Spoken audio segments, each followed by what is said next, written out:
So ito, kompleto na yung bracket natin. Medyo alanganin na nga lang yung oras.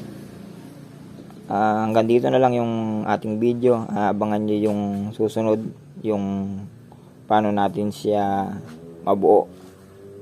Kaya ito yung mga bracket natin na para sa mga drawer. Yan. Hindi natin ilalagay yung 1x2. Dito natin ilalagay yung ating drawer guide. Yan. Okay, thank you for watching. Hanggang sa part 2, abangan nyo mga ka-DIY.